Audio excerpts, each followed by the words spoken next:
Welcome to Do It in Durham. This is Durham's celebration of entrepreneurship, and it's held each November during Global Entrepreneurship Week, which is happening this year, 2023, from November 13th to the 17th. Today is Wednesday, so there are 2 days full of events and workshops happening. If this is your first time hearing about it, check it out on doitindurham.biz. You'll learn more about all the other workshops that are happening tomorrow and on Friday.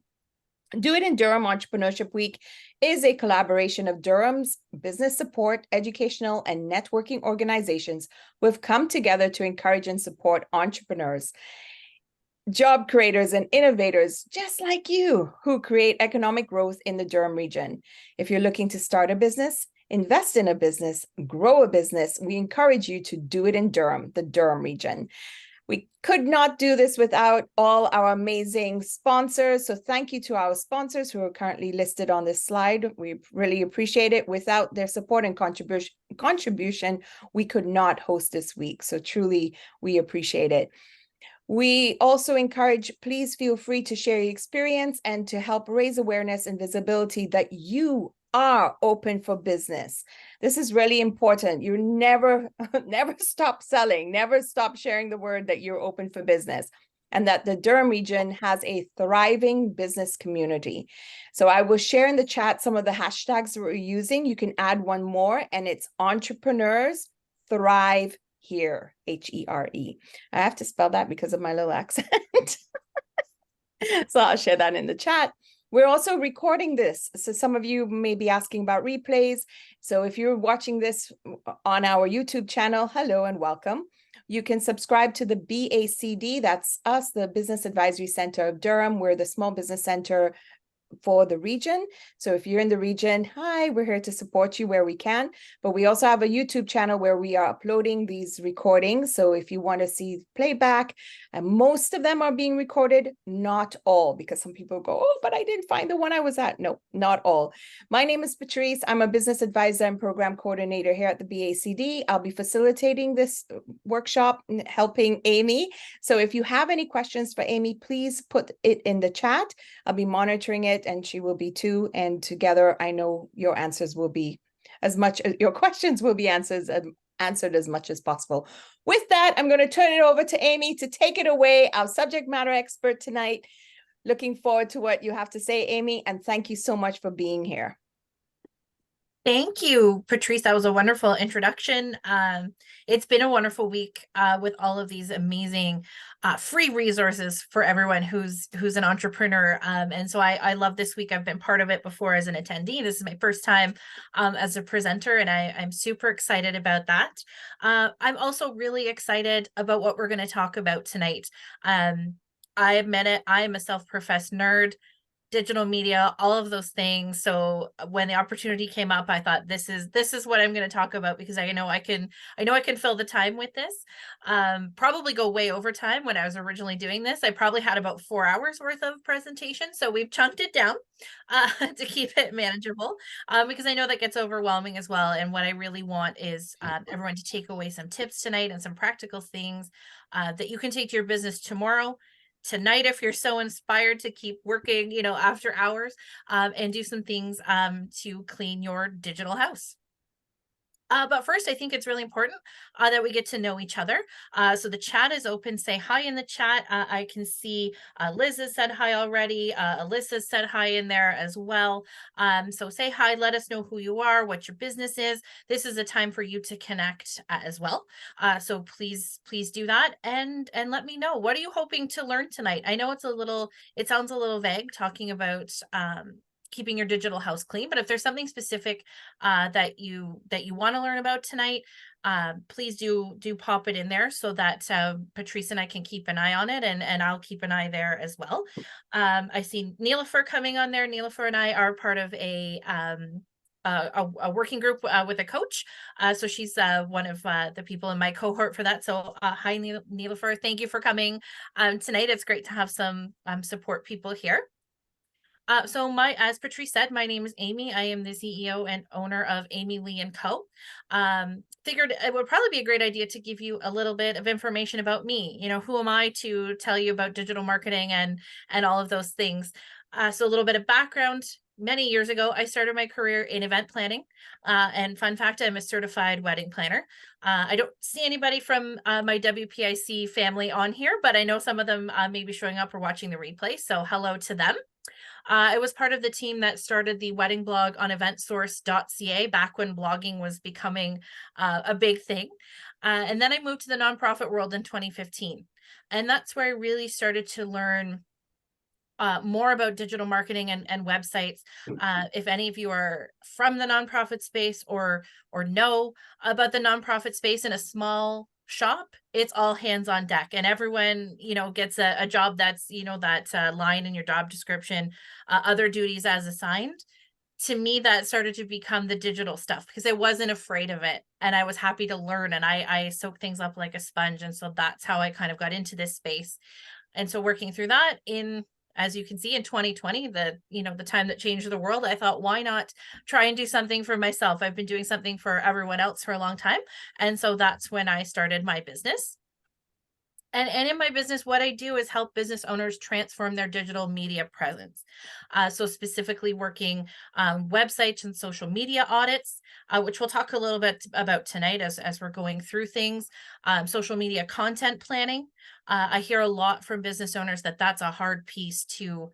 Everybody wants to be on social media and doing all these things, but sitting down and planning and thinking about what you're actually going to do and when you're going to release it, I know it could be a challenge. So I love to sit with business owners and talk about, what does this quarter look like for you and get a plan together for them. I'm an email marketing nerd. I enjoy doing all of those types of things. And I also work in Canva as well. So whether that's creating pieces for myself or creating pieces for clients, I work in that space as well. And just a disclaimer, I don't have it all figured out yet, and it's okay if you don't either. In total honesty time, my Instagram and my website aren't perfect, and I'm not here to tell you all the things you should be doing. I don't think that's a fair thing to say, but what I am going to share with you tonight is things that have worked for me, things that have worked in my 9-to-5 job, and things that work with my clients as well. You can take a piece of it and apply it to what you do and put your own spin on it. Again, like I said before, what I really, really hope is that you just take a few tips away tonight to help you clean your digital presence and get your clients where you want them to be. That's the end goal. And before we get really started, I just wanted to let everyone know, if you have a question, there'll be some time, and you'll see the slide come up at the end of each section. So hold on to that. So we're talking about Instagram and those types of things. Ask your question. At that time, if you want to, you can save it till the end as well. I have some time built in for that. I just find sometimes if you've got a question and we've just talked about it, sometimes it's easier to do that while it's fresh in everyone's mind. It is more fun when we can chat with each other. So if you feel comfortable and want to hop on camera, just let us know and let us know in the chat, and we'll happily have you do that. I think that's fun to have a bit of discussion as well. As Patrice said, this is a session that we're recording, and I am sending the slide deck, so you will get a copy of that as well after this. I know everybody wants to ask that, so don't feel like you have to scribble all the notes down and take all the screenshots. You will get a copy of it. So why are we doing this? Why, when you think about the idea of keeping your digital house clean, when I was thinking about that, it's this idea of, when you have someone coming over for dinner, you're having a dinner party. What's the first thing you start thinking about after the menu? Is I have to clean the house. I have to clean the living room. I have to clean the kitchen, all of those places while you're, planning these things. And I think it's the same in your digital space. This is your digital house. You're spending all of this time getting people, went backwards, getting people on your website, on your Instagram, to where you want them to be in your email marketing. And when they get there, if they can't find what they're looking for, they're moving on. And if it doesn't match, if your branding doesn't match, or your website's outdated, all of a sudden people will form this sort of instant opinion about who you are and what you do. And you work so hard on that theory and idea of know, like, and trust. And if you don't have your digital house in order, that's going to start taking down your reputation as well. So, as I said, I had 4 hours probably worth of presentation. I've chunked it down for you, and I've come up with 2 ideas. I think I would suspect that most business owners on here, and pop it in the chat If you've got an Instagram, this is where you want to be. If you've got a website, this is where you want to be. If you're thinking about a website, you're brand new and you haven't built one yet, you're going to get some tips to help you do that as well. And then we're going to talk a little bit as well about just some digital decluttering and getting rid of some of that noise that's out there in the social media space so that you can focus on what you're doing. Oh, there we go. So I wanted to start off with a little bit of a story. This summer, I wanted to learn how to golf. My partner golfs, and I thought, wouldn't this be fun if we could go on a 9 and dine and I knew what I was doing and I could have some fun. I squandered my chance at golf lessons many years ago when I worked in the golf business. I had the opportunity to have them for free and I didn't take them. Hindsight is 2020, isn't that what they say? But I thought, you know what? I'm going to learn how to golf. And I picked a golf course that was near where I lived. And I knew they offered lessons because I used to work there. So I went on their website. I thought it's got to be on there. It's spring. Of course, they're going to be pushing that they do lessons. They want to get people involved in the game. And I go on the site and I start looking. And I thought, wow, I can't find lessons. Maybe they don't do it anymore. I'm a super sleuth. So I kept looking, right? Most people would have hopped away and went, I'm moving on to someone else, but I kept looking and I looked and I finally found it. And I went, okay, here it is. There was no information about who taught the lessons, when they did lessons, were there group clinics, nothing. The only opportunity was to email them for information. And so I did. I sent a wonderful email, said, I'm super excited. I wanted to learn how to golf. Can someone let me know how I can sign up for some golf lessons? And I heard nothing. And so they lost a sale. I didn't learn how to golf this summer. I didn't take my partner there because I knew it's a course he wanted to play at. And they left money on the table simply by not having that information accessible on their website and not having the process in the afterthought to get back to me. When your email is going to a general info at such and such website, generally there should be someone watching it on the other side. And whether or not mine got missed, I checked my junk mail for weeks thinking it had come and gotten caught in spam, and I never saw anything. So that's what I want you to think about while we're talking about all of these things tonight. Are you hiding the treasure? Are you making it hard for people to find what you want them to find? Your course, your freebie, signing up for your email list, whatever you're pointing them to, if you're making it hard, they will walk away. They will move on to someone else, and that's business and money you're leaving on the table. If you don't make the X, clearly mark the spot. And so think about your customer journey while you're doing this. Think to, what you've been doing lately in terms of, if you're posting reels, or if you're on TikTok and you're trying to get people to go to a specific spot, what does the whole customer journey look like? When they've contacted you, what happens after that? Do you have someone monitoring your general email inbox if you're a bigger business to answer those questions? Is that you? Do you have time carved out to check that email inbox every day? Morning, evening, doesn't matter. Within that 24 hours, you want to get back to people. The longer you leave it, the less likely they are to be interested at that point as well. So I always suggest to my clients, if they're not sure, travel the journey from start to finish yourself. Or if you've got a biz bestie or somebody in your life that you trust to do it for you and give you some honest feedback, let you know where they might have had a hiccup or where they thought you could add a step that might help people out. Ask them to do it for you and do it for them in return. Be a reciprocal thing and ask them to do that for you. Because when we're so close to it, we don't always see the missing step. And that missing step can be the difference between someone signing up for golf lessons or not, or any of those types of things. So it's something you want to keep in mind as we're talking about different things tonight. Just going to grab a sip of water here.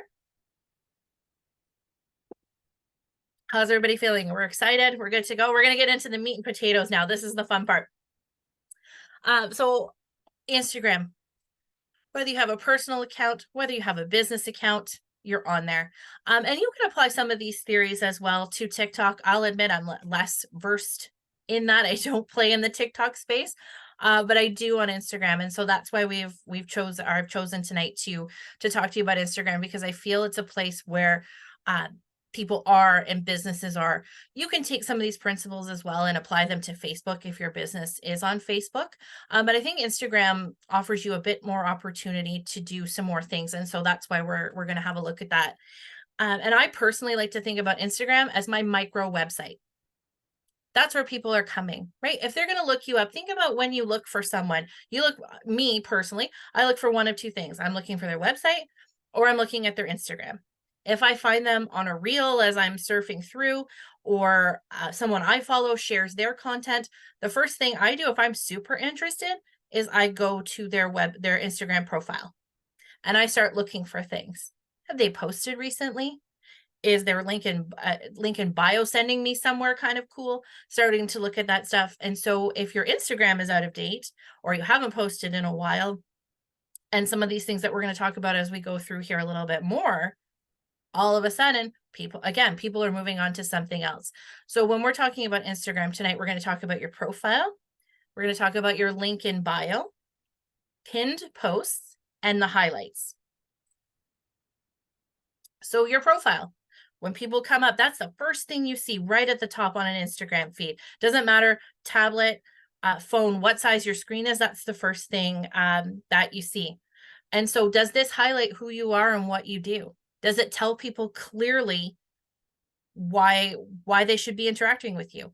You know, if they click on it and go, oh, well, I didn't really need this. Or you said you were, you were a fitness coach and now you're talking about photography.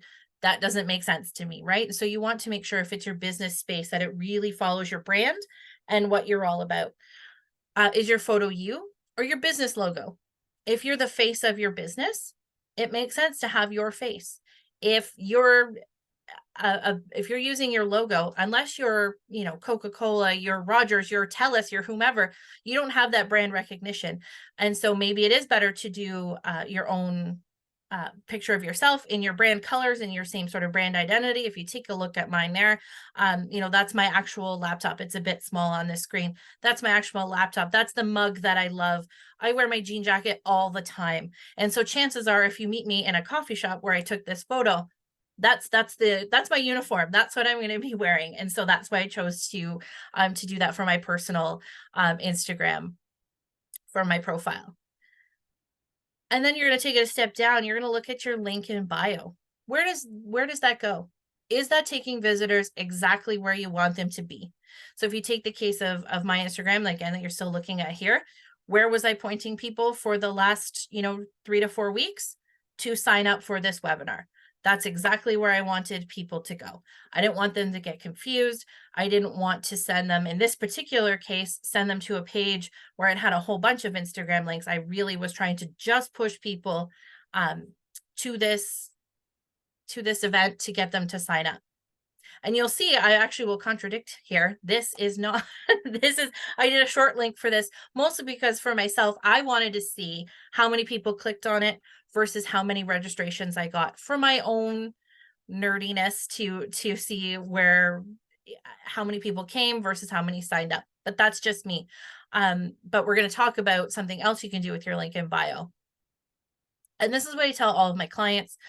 This is what I have done recently in my 9-to-5, where managing their digital media, is create a page on your website to post your bio links. I've used it before. I've used Linktree. I know there's others. It's the same principle as building your whole presence on social media, and then all of a sudden you're kicked out of Instagram and you can't get back on, right? You could get kicked out of Linktree and you can't get back on there. Most likely, if you're sending them to Linktree, the step after that is your website. So you can cut out the middleman and just create a page yourself. That way you're getting the traffic straight to your website. If they happen to click on something else, they're still on your site, which is really great. And that helps with your website traffic. That helps Google to know that you are getting visitors and you are getting hits, because you don't want Google to think your website is stagnant. If you're not getting any visitors, Google won't rank you, right? You're going to spend all this time on your SEO and all of these things. This is something super easy you can do and not even have to think about. So this is an example here. So Big Brothers Big Sisters of North Durham, in their bio, we have, you can't quite see it because it's too long, but it's northdurham.bigbrothersbigsisters.ca/Instagram. That's the website. You could call it whatever you want. amyleeandco.ca/get in touch, something like that. It's a non-linked page. You'll see, you can see across here. It's not in any of these drop-down menus. Nobody can see it. But when you click on it on your Instagram, and it's going to look different in this image here on the right, only because I took a screenshot of the website page, but on a scrolling page, those will come up one after the other, right? And so you'd go ahead and do that. You link that to the page you want it to go to. You update them as you go. You can see, excuse me, on the first slide there, we're talking about an event that's on November 25th. Once November 25th passes, we would go on there, take that one out and move something else up to the forefront. You can have some static images that stay there all the time. These two here stay there on the regular, because when people go there, you want them to do it. And so, and we can see it when we look at the Google Analytics, that when people are coming from Instagram, this is the page they're going to. And then we can see where they're hopping to. Where are they going next? Where do they want them to be? But the idea is you want to make it easy for them to find when they click that link in bio. So have your most important pieces up top. If I was doing this for my site, my first block would have been this webinar, for example. If I was offering a freebie, maybe that's my next. Use Canva. You know, this is a 300 by 300 pixel image with some branding on it. Keep it consistent. You know, there's a border across here so that when you're scrolling, you can see, but put your branding into it and keep it current. Don't, as we're talking about this, you know, we'll talk a little bit later on about setting some time aside once a month to look at everything. At the very minimum, look at this Instagram page once a month and make sure it's still showing what you want it to show and where you want people to go to. And then there's pinned posts. And it's interesting. I was looking for some examples today, and we're going to see some examples of some things as we go along tonight, because I think that will help people see it. I actually had a really hard time with people I know, accounts that I follow, finding someone who pins 3 posts to the top of their website. I thought this would be super easy because I see it all the time. When you go looking for it, of course, you don't see it. But you've got 3 premium spaces on your Instagram grid. You need to make them work for you.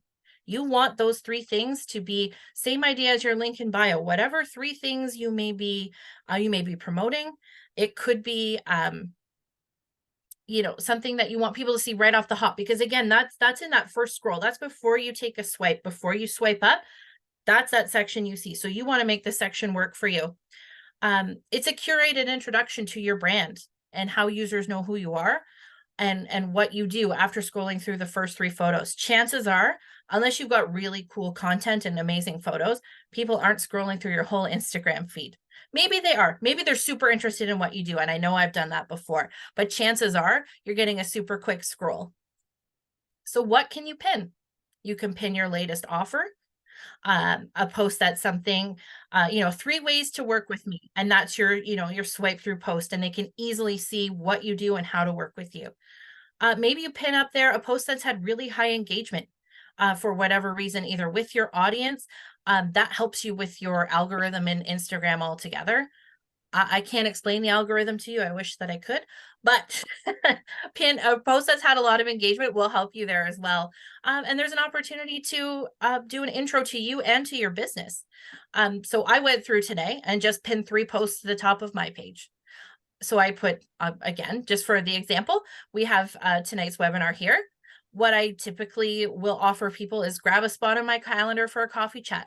Whether you just want to network and get to know somebody in a similar field, whether you've got questions about working with me, I always offer that 30-minute coffee chat on my calendar.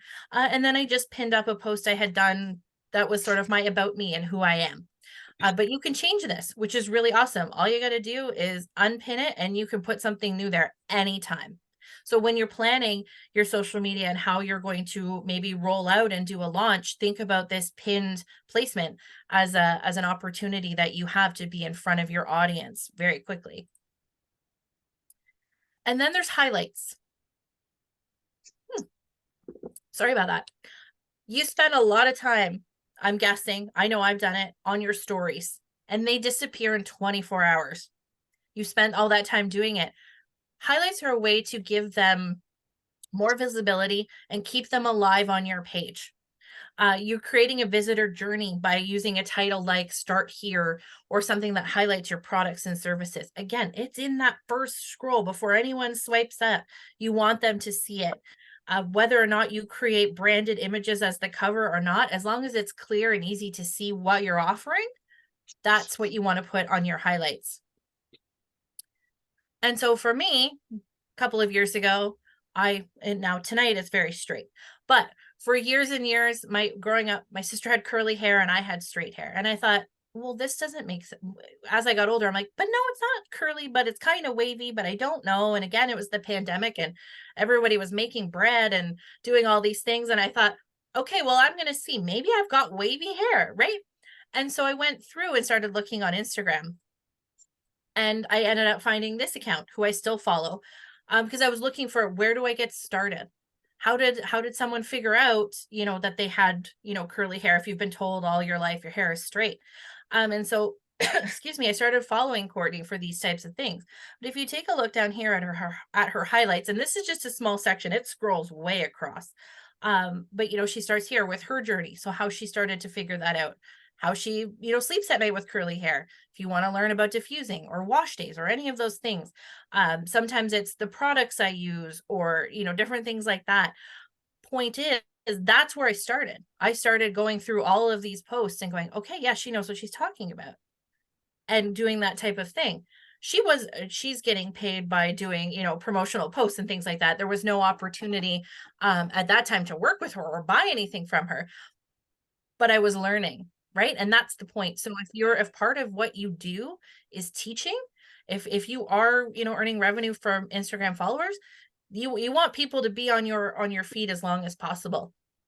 And so when we're looking at this as a whole, you're seeing this whole thing, you're seeing the bio, you're seeing the link in the bio, you're seeing this journey. And just down from here would be those 3 posts. Side note, she doesn't have those, but just why I cut this down so you could see. But it's an example of something that you can do, and the effort that you're using in your stories and what you're doing, keep it coming, or keep it alive, keep it on your site. If you're going to spend the time, make it work for you. And just a couple, a couple of quick tips, just as we finish up Instagram here. It's okay to archive your old posts. If you have a post, a Christmas post from last year, Black Friday from last year, either, take it down and redo it if your offers are the same. If something's old, like for example, I will probably take down, I may not take down the BACD or post for this particular event, but I'll probably change the caption at the very least to say, this is what I did. Hey, maybe the link in bio in that field becomes, check out the YouTube video of it here. You're going to change it. Don't be afraid to archive your old post. It doesn't have, if something isn't on brand for you anymore, if you don't offer that service anymore, don't keep it on your Instagram, because if someone does scroll through, they're going to go, oh, they do this. And they may be disappointed when you don't do it, when they try and get in touch with you. You want to have a specific call to action on your post. Again, whether that's visit the link in my bio, send me a DM, comment. A lot of people are using, comment keyword, X below, and I'll send you the link. But just remember, if you do that, if you're not set up to be automated, you've got to be ready to send that message or send that link. So just keep that in mind. But also take the time to respond to the comments on your posts or your DMs. Some people, even if it's just a conversation, you agree, you love what they do, and you want to start a conversation, and then they never cut back to you, you're moving on. And so definitely you don't want to lose a customer that way. And I think as well, it's important to keep in mind, in that same vein, don't be spammy. The days of that teaching of, go on to someone you want to work with and like 3 of their posts and then comment on the 4th so that they notice you, right? You can still do that. And I think there's a way to do it, but don't be spammy. If you're going to send a comment after that, make it relevant to that post. Don't say something that, I like your work. That's pretty generic, right? You really want to, social media is to be social. So be social when you're doing it. So that takes us to the end of the Instagram portion of the evening. If anyone has any questions, Patrice, I'm not sure if anything came through on the chat just yet, but if anyone has a question. Oh, I see Liz raise your hand. Liz, are you okay to be on camera? I'm guessing because you raised your hand. I'm just going to talk. Okay, wonderful. Go ahead. Thank you. Okay, so I'm completely ignorant about Instagram. Well, not completely. So I'm on there just so I can connect with family. Mhm. Why would people be looking for on Instagram for my service? And how do they search for me? And like, why will they ever see me? Why won't I be the 5,000th one on there? That's a really good question. This is part of the idea and thinking of social media. I think there's this overwhelming thought of you have to be everywhere, right? You have to be on Instagram and LinkedIn and TikTok and Facebook and Twitter, X, whatever you want to call it, that you need to be in all these places.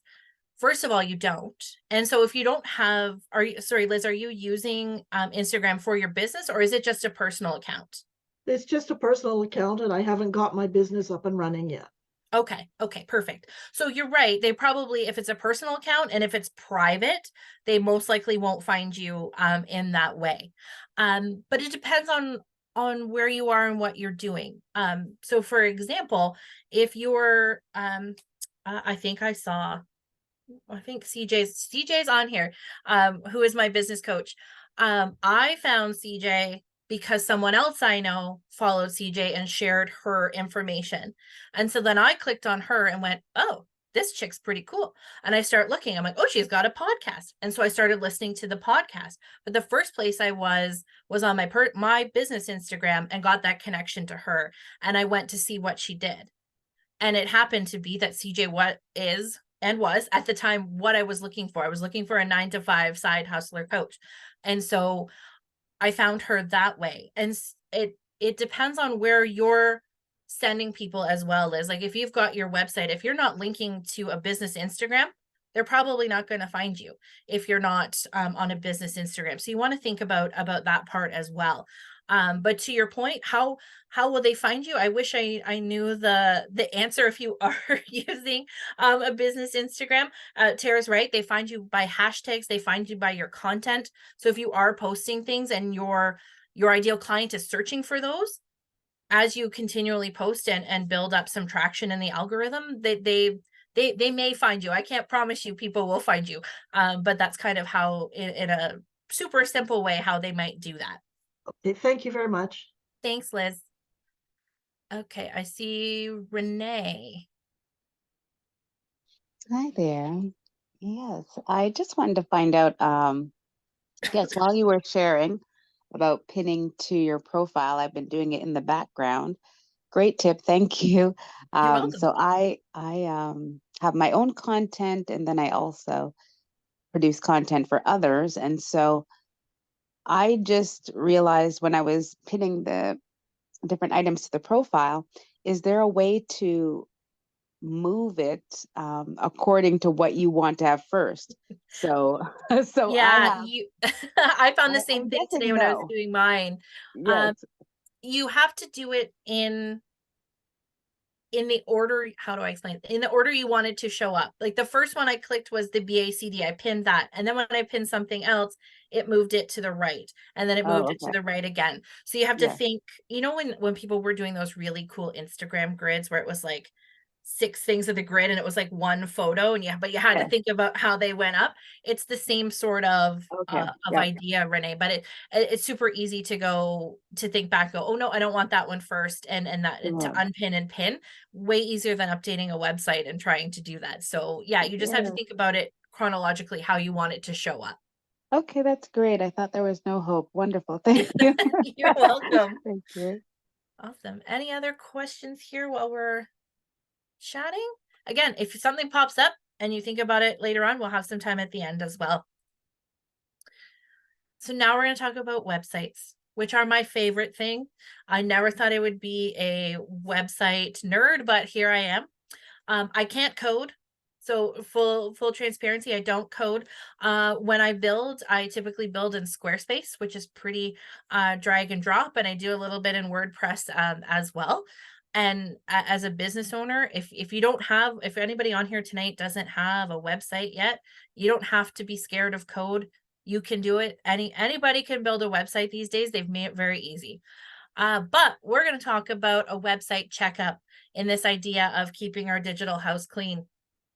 And so what we're going to talk about, obviously, is your homepage. That's your first impression. And so we want to talk about how to keep that the most current and the make it work the hardest for you. Like the beginning of your Instagram feed, your homepage is your workhorse. So we want to make it work for you.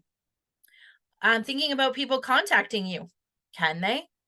You know, take the example I had about the golf course and golf lessons. This was the only way to contact them, through a form and email on their website. And I never heard anything. You also want to think about clear calls to action. As Patrice said earlier in her intro, it's okay to sell. Your website should sell for you. So if that's your call to action, make sure that's what it says. Don't be afraid to put that on your website in a big, bright pink button. Work with me, book me, whatever, however you want to word it. And then we're going to talk a little bit as well about broken links, which I know, which is going to be fun. I found some pretty fun examples of that. Now, this stat, average time someone spends on your website, is 53 seconds or less. I tend to think it's actually probably lower. I don't know where they pull these stats from. And I found 3 different stats with 3 different times, but I liked 53 seconds. So that's less than a minute. If you spent that time, as we're talking about, whether they were on your Instagram and clicked through to go to something else, and they get there and can't figure out what they're supposed to do, in 53 seconds, they are moving on. Excuse me. So your homepage is your chance to make a great impression. This is the first time, someone's really getting a good look at your business and what you do. So if they have to search and there's too many steps, guess what? They're moving on. They're going on to the next person. They're going back to Google.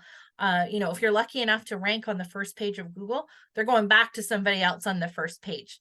So think about that in your homepage.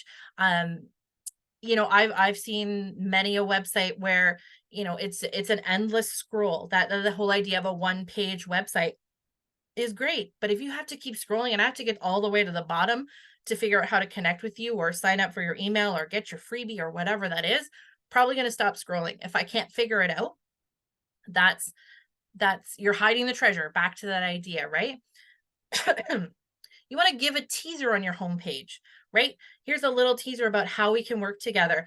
Click here to learn more. And then you're going to the page where it actually really gets into the meat and potatoes of what you do and what your offers are. Save the big stuff for those individual pages. Just have the homepage be that teaser page. Like I said, don't make a visitor scroll and scroll and scroll, because they won't. That is the honest truth. And I'm sure we've all done it, clicked off a website and moved on. But also think about branding consistency. Is your homepage different from, if you've teased them enough to go to your offers page and your offers page looks completely different? They're going to wonder, did I hop on someone else's website? What's going on? Do you use, you'll see tonight consistently in my presentation, this blue is my blue. If I used a bright blue, that wouldn't make any sense. And so you want to, again, think about know, like, and trust. If your website looks cohesive, you automatically have that step up again in terms of clout and that advantage over other people. Contact me. We've talked about this again. I'm going to go through, I'm looking at the time. We're at 7:40. I want to make sure we get through everything, but please, please, please make it easy. So easy for visitors to contact you. Even if they can't find what they want, or they're not quite sure if they're looking at your packages, if they're interested, they will contact you. And when they do, you need to be ready to respond. Like the time I wanted to donate old blankets to an animal shelter. We cleaned out linens, and I had this big bag, and I knew the local animal shelter needed blankets for cats and dogs. Cool. Went on the site. Guess what? Email us with your questions. When can I drop off these blankets? I know you need these. If Tara's still on here, she knows the animal shelter I'm talking about. I know you need them. And I never heard anything. And so I waited. And then, funny enough, later on, about a few weeks later, someone posted saying that this particular animal shelter was in need of blankets. And I thought, Well, I wanted to give it to them, but they wouldn't make it easy for me to do so. So you don't want to have a customer experience, right? That I'm just trying to donate something, right? But if that's a customer, you've lost them. So you want to think as well in your contact me, how do you want to respond back? There's nothing worse than seeing someone's phone number on there. I mean, hands up, I'm a millennial, I'm an elder millennial. But I personally wouldn't pick up the phone and call you if I was interested in what you had to offer. But other people might, and different generations might. And so you have to think about that. If you don't want to call them back, or for whatever reason, you don't have the capacity, whether you're like myself and you work in a 9 to 5 and you're not going to, be able to respond to that phone call quickly, don't leave your phone number as a contact option. Use your email, use your DMs. If that's the easiest way to get in touch with you, whatever the easiest way is for you, make that your contact option. And please, please, please, if you're using a website contact form, check on it at least once a month to make sure you're getting the notifications. Either go into your backend, if you can see them, depending on what website you're on. I know certain forms in WordPress, you can see it in your WordPress backend. Send yourself a test. Send yourself you're amazing and you're doing awesome. Send that email to yourself. Wouldn't that be nice to get in your email inbox, right? But please, please check it. Within a month, you may have a chance to catch somebody that, for whatever reason, if you didn't get that email, you may still have a chance. If you leave it longer than that, if you only check this once a year, you could have a whole bunch of people sitting there. And I've heard from some of my wedding colleagues that these forms, they can let you down. So you don't want to miss an inquiry or that opportunity to talk to someone. And the call to action, again, what is it? It's a part of the website, it's an advertisement, or it's a piece of content that encourages the audience to do something. If you don't tell me when I'm looking at your website or I'm looking at your Instagram content what you want me to do with it, then I don't know. And I'm guessing. Maybe I like it, maybe I don't. Maybe I save it, maybe I move on. But what it does is it helps a business convert a visitor into a lead. And they can drive different actions depending on what your content is, whether it's, buy something right now, you're in a launch phase and you want someone to sign up for your free webinar to learn about the program that you're offering. You want them to sign up, put that in your call to action. So I got a couple of examples. I didn't see Jen hop on here tonight, so I'm not sure if she's here. But if she is, hi Jen, if she's watching the replay, Jen has an awesome site. This is right from the top of her homepage. She's got 2 calls to action. Get your free clarity guide, join the academy, and you'll see it up here as well. Right from that homepage, right before somebody scrolls, that's what she wants you to do, and she's not afraid to tell you because those buttons are bold, right? So we want to think about something like that. This is another business coach of mine. What does Heather want you to do right at the top of her site? She wants you to book an appointment. She wants you to join her membership, right? You're going to click on it. You're going to find it and do that type of thing. This one I thought was really cool. It's a little bit different. In Squarespace, I believe it's in the marketing tab. It's sort of a header banner piece. In this particular website, she's got a masterclass coming up. What does she want you to do? Save your seat. Simple, right? And when that moves on, that little banner goes off her website or it turns into something else. But she's also got a second sort of sneaky one here. And I know this because I follow her and I know that the podcast is huge for her. But right here on the corner, listen to the podcast. That's what she wants you to save your seat or listen to the podcast, right? Super simple, easy actions to take. We're talking about nonprofits. A lot of nonprofits, I'm a bit biased again because I come from that world. We do it well. When we do, this big red donate button, if you scroll through this page, it follows you all the way down. No matter what you read, no matter where you go, that big red donate button is in the corner.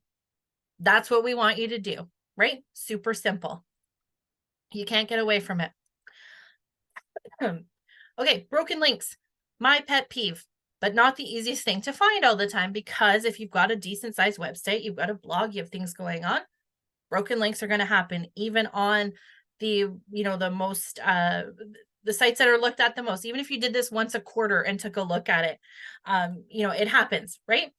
But what it does is it tells if you're not if you have a lot of broken links on your site, what it's going to tell Google is that you offer a poor customer experience, and that'll bring down your Google ranking, right? And there's a super easy way to connect with that, or to sort of fix that problem, and again, put a pin in it and see if you can find it.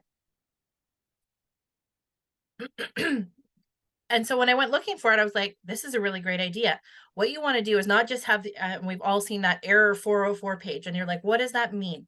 I don't know how to find, and then I have to go backwards and figure out where I was. People are going to stop doing that. But if you customize that 404 page, which you can do in the back end of your site, again, depending on where you build, if you have someone build the site for you, this is a great quick tip to think about doing right away. It can make them smile. You can infuse your branding in it, which we're going to see here in a second. And then it takes them back to your site. Give them somewhere to click, something to do so they don't get lost, right? If you got an error 404 page, they're probably going to click off of it. So this was one from Disney. If you're familiar with the Wreck-It Ralph movie, the second one, Ralph Breaks the Internet. Well, this is Disney's 404 page. You didn't break the internet, but we can't find what you're looking for, right? And then this is the little guy who's like their Google guy in the movie. Obviously, custom site, they've got a little search bar here. You may not be that advanced, but they've infused their branding and there's some humor in it, right? When I saw this, made me laugh. In this one, this particular example here, they've got a couple of links. Couldn't find, the page seems to have gotten away from us. Like, and she's got this, the dogs are running away. Learn more, search, read our latest post. You can click on it and do that. Lego, sorry we couldn't find that page. Don't worry though, everything's still awesome. And then the song got stuck in my head, right? But you see what I mean? When you can take this is an opportunity to have some fun, to put some of your branding in it, put a little humor in it. I was actually thinking afterwards, after I'd done the slides today, you could offer people, a thing, click here and email me and tell me where you found this broken link. What were you trying to find? Send them a $5 digital Starbucks card. $5 for you to find a broken link that you may or may not find. That might be pretty cool. That would make me email you and say, oh, I was looking for information on this, right? Give people something and they'll give you something in return. Ooh, 10 to 8. I'm going to power through this. Some quick tips. As we've been talking about, don't ghost Google. Update something on your website at least once a month. Change something on your homepage. Add a blog. Do something. Change that 404 page. If your site's not active, no matter how many keywords you have, no matter how great your SEO is, if it doesn't think you're active, you're going down the list. So think about that as you're doing it. Are your social links current? Do you link at the bottom in your footer to Twitter and you haven't posted on Twitter in 2 years? Take it off. If you have Instagram on there and you're not using it, take it off. It's better to not have it than send it to a page where it's either not updated or it's not current. And to the same vein as not ghosting Google, if your blog's collecting dust, pop some articles up there, refresh an old one, update. That's a great way to work through ghosting Google. Go back through your old posts, repost them, update the info. If they're a couple of years old, maybe things have changed, new offers, new schools of thought, things like that. It's an easy way to fix that and not ghost Google. Questions on websites. We can do this real quick, and then I have a little bit left to cover, and then we'll be good to go. Oh, yeah, I wrote one in the chat. I see that, Alyssa. I'm just gonna. Okay, so Alyssa's question is, in regards to broken links, my domain provider is with GoDaddy, but my domain name pureperfect.ca shows up as not found sometimes. I've called, but no one can seem to figure it out. Any suggestions? That's interesting, because it should, if you own it through GoDaddy, you have a website on, like, if we went to that, you have a website built on there?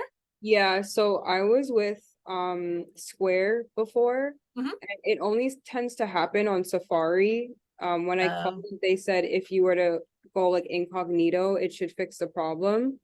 So I'm now in the process of switching over to Shopify to see if the problem still happens. I'm actually liking Shopify better than Square, but even sometimes it still happens. So I'm actually using Chrome for all of my like editing, like all my website design, everything, because I don't know if it's going to be a problem for my customers if they're trying to find me. I even had one person inquire about purchasing products over the phone. Can you hear me? Yeah, we can hear you.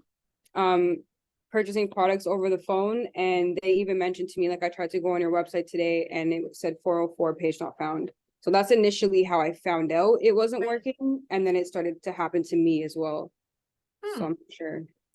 That's really frustrating when, you know, you've paid money to GoDaddy and paid to Squarespace. None of that is inexpensive, right? There's a cost inherent to that. Patrice has a good suggestion there, checking security settings. I would definitely pursue that probably more with GoDaddy. I wish I had more of a technical background in that to give you a better answer, Alyssa. But I agree, it's frustrating. You definitely don't want to be losing customers because they're using Safari versus Chrome. I would say most, and again, Safari's iPhone, right? And so you don't know. Like when I had an iPhone, I had Chrome on there because I liked it better, but not everyone does that. So I definitely think, Tara's saying now it came up for her. So that's a good thing. So I would definitely, when you're working with Shopify, really take a look at that and maybe either connect with them or connect with GoDaddy. But I think you can also, I don't know if you can buy a domain direct through Shopify. I know you don't want to change your domain specifically, but they may be able to work out something with you there. I wish I had a better answer for you. I wish I knew more about that technical piece, but I know how frustrating that can be. So keep at it, keep hounding them, and you know, tell them you're going to go to a new hosting platform, and maybe they'll when you're going to switch from this place to this place, and they'll miraculously help you. Maybe push that button and give that a try. Thank you. Any other questions on websites right now? I don't see anybody. I don't see anything in chat. Okay, we're gonna flip through. The last piece I really want to talk about wasn't in my original plan, but came up again because it's something I recently just did for myself again. And that's decluttering my digital space. So this can be personal, this can be professional. I did it in both places. And I think it really does help. Because there's so much noise out there, right? Think about your phone. I've got 3 Instagram accounts on my phone. There's so many things coming in through that. And when you're thinking about cleaning your digital house, you're going to clean for your guests if guests are coming over, but maybe you're going to declutter for yourself later on, right? That room, that drawer that, is always nagging at you. So we declutter to simplify, reduce stress and chaos, and free up physical and mental space. Whoa, I'm losing what's going on here. So like I said, the online world is loud and chaotic. If you can declutter a place like think about your inbox, quiet that noise in the inbox. You come in there, you miss it for a few days, all of a sudden you've got 100 emails. That can be really overwhelming. And for me, it was some comparison. And maybe not imposter syndrome is not the right word, but I was comparing myself to other online businesses because I was watching, so closely what everybody else was doing. And I felt like I was losing my own voice, my own brand voice, because I was listening to everyone else and the gurus and the shoulds and all of those things. And so when you think about your inbox, the goal is not necessarily inbox zero if you're not an inbox zero person. If you're not, I mean, good on you. I am an inbox zero person. But it's to keep it manageable. So just remember, keep in mind, it's kind to unsubscribe. The first couple of times you do it might feel kind of icky because you don't want to hurt anyone's feelings and unsubscribe, but it is kinder. That for you and to them, it cleans up their email list. They're probably paying per 100 or 1,000 email people on their list. They're going through and looking at their email marketing and purging and getting rid of people who off the list who don't open their emails. So you're making it a step easier for them. If you're not an engaged audience and you may or may not buy from them anymore, it is kinder to unsubscribe. You're not ready for that step. If it still feels like too much of a finality and you're not ready for it, set up a filter. Move those emails to a folder where they don't even hit your inbox and you don't see them. Then check on it in a couple of months. Who's in there that you still want to hear from? you signed up for a freebie and now you're getting bombarded and all of these emails and you don't want that anymore, but you're not quite ready because you didn't quite hop on their course or something at that time. Put them in a folder, go back and take a look at it once a quarter, and you'll start to see who you're not opening. When it's all there together, you'll definitely start seeing who you're not paying attention to anymore. On your social feeds, snooze, unfollow people or accounts that don't make you feel great. It's probably, and it's not necessarily anything they're doing. Again, that comparison, if you're comparing to people who you think are, 3 or 4 steps down the road from you and you feel like you can't keep up with that and it doesn't make you feel good, move on. If you fixed whatever, thing they were giving you tips on and you don't need that anymore, it's okay to move on. You'll find them again if you're meant to, right? And if you have to go back and, look for tips on something else or how to do something, you'll find them. And set intentional scroll time. I know easier said than done, and I don't always do it myself, but set that sort of intentional time to scroll and then call it a day. Don't be on there and looking at it all the time. Oh, I see Jen just popped in the chat. I just cleaned out my list a few days ago, down nearly half, and engagement went up to a 50% open rate. That's what you want. If you're email marketing, you want your open rate to be high. So if you can purge those people, or be kind, if you're not one of their people, be out of their orbit, and that's okay. No one's going to send you a nasty message back and ask you why you unsubscribed. At least I don't think they will. I've never had it happen to me, and I've unsubscribed a lot. And one other thing, I personally listen to a lot of podcasts. I know a lot of people have subscribed to YouTube channels. I listen to podcasts in the car on my commute all the time. And I'll look in my Spotify and I'll see my new episodes, and all of a sudden I'm scrolling through, 10, 15 episodes that I haven't listened to yet. And sometimes that makes me feel like I can't keep up and I'm missing something, I'm missing out. So I really purged that list of people, podcasts I was following, to people I'd listened to. If I hadn't listened to them in over a month, they probably weren't making the list. But I did keep a note on my phone to write the names of those podcasts if I ever wanted to go back to it again. And that makes it feel more manageable. And then when people drop a new podcast, like CJ drops a podcast every Thursday, and I know this, and it comes into my feed, right? And I feel great about knowing it, and I know I want to hear from her. And not to say the other ones aren't great, but it just keeps everything manageable for you.